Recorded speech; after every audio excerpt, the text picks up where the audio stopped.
खबर अभी तक ने एक कॉलम शुरू किया है, महिला सशक्तिकरण, वुमेन एम्पावरमेंट, और उसको आप दर्शकों ने बहुत सारा प्यार दिया है।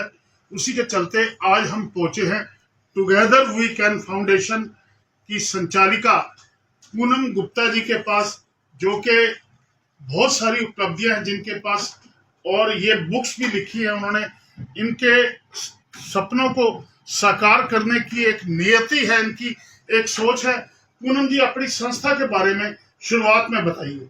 नमस्कार। सबसे पहले तो आपका मेरे ऑफिस में आने का बहुत बहुत धन्यवाद। मैं पूनम गुप्ता और पिछले 30 ईयर से मैं वर्किंग के अंदर हूँ। और 2019 जनवरी 2019 में मैंने अपनी एक एनजीओ बनाई थी, टुगेदर वी कैन फाउंडेशन। उस फाउंडेशन के कुछ मकसद थे और उसी मकसद को लेते हुए मैं आज भी इसका कार्यक्रम जारी कर रही हूँ। और इसके साथ साथ मैं अपनी एक एंटरप्रेन्योरशिप भी चला रही हूँ, जिसमें मैंने पीएमईजीपी किया का भी एक प्रोजेक्ट कर रही हूँ, ऑक्टा लाइफ साइंसेज के नाम।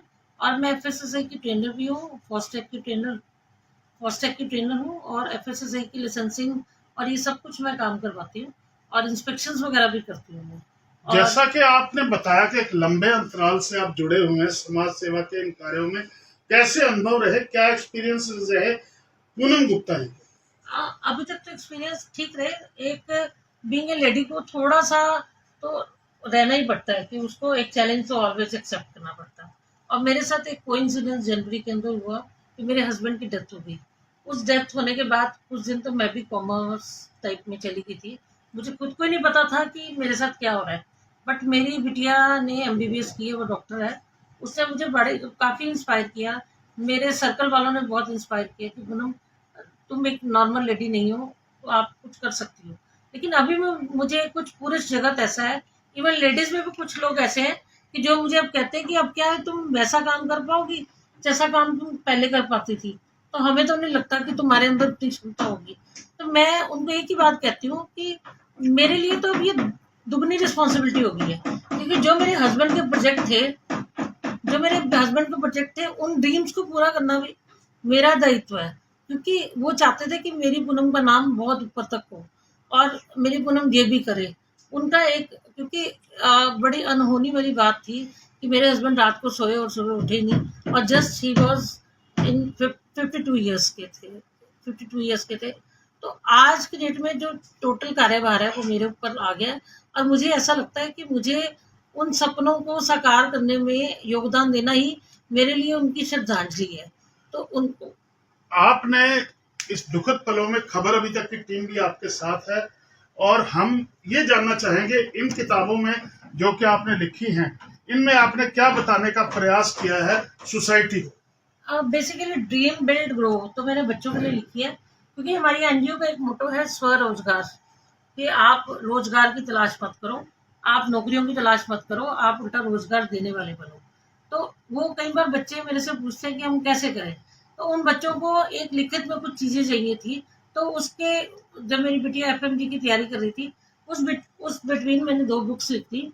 एक ड्रीम बिल्ड ग्रो, जिसके अंदर ये लिखा है कि आपने ड्रीमिंग करनी है, क्योंकि कोई भी व्यापार शुरू करने से पहले, कोई भी किसी भी तरह का कोई संचालन करने से पहले आपको ड्रीम करना पड़ता है। फिर उसके कुछ रूल रेगुलेशन होते हैं, उसमें कुछ जोखिम भरी चीज़ें भी होती हैं, उसमें फाइनेंशियल चैलेंजेस भी होते हैं। उन सारी चीज़ों को मैंने इस बुक के अंदर लिखा है।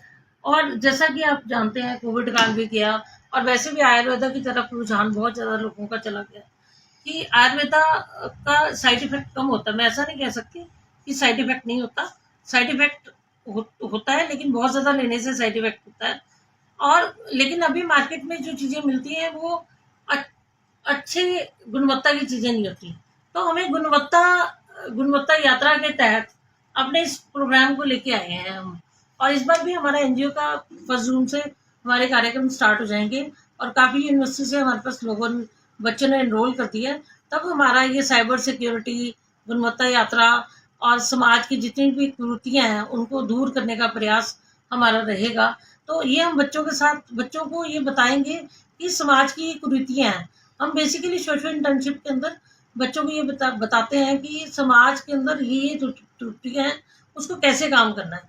और जैसा कि मैं आपको मेरे ख्याल मैंने पहले भी बताया होगा, मैं खुद ऑर्गन डोनर हूँ, और खुद ही बॉडी डोनर भी हूँ कि मेरी डेथ के बाद कुछ भी ऐसा संस्कार नहीं होगा जो ट्रेडिशनल तरीके से होता है।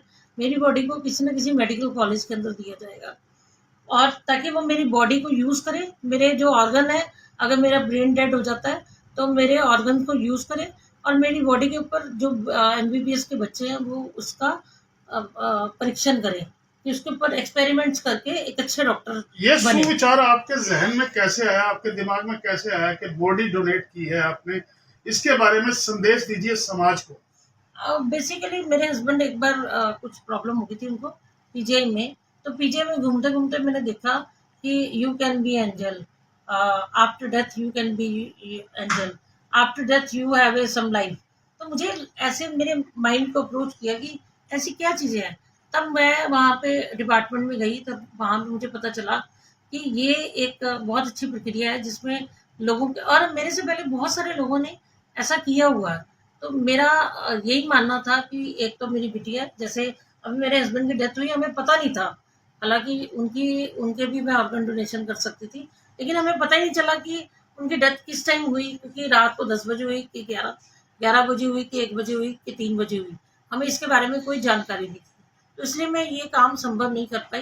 बट इससे पहले मेरे मदर की डेथ हुई, मेरे मदर इन लॉ की डेथ हुई, उनकी आइज़ हमने डोनेट की यहाँ पे, ताकि लोगों को आंखें मिल सकें, जिन बच्चों को आंखें चाहिए उनको आंखें मिल सकें।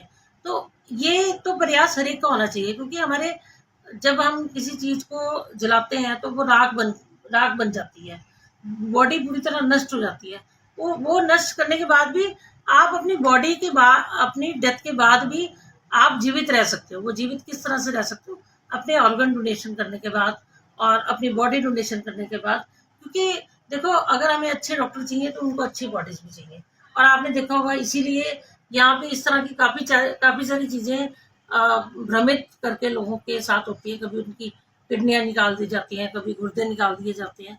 तो इस तरह की कभी बॉडी का एक्सप्लॉयटेशन होता है। तो वो इसी वजह से होता है, क्योंकि यहाँ पे लोगों के अंदर एक भ्रम है कि अगर हमारी बॉडी जलेगी नहीं या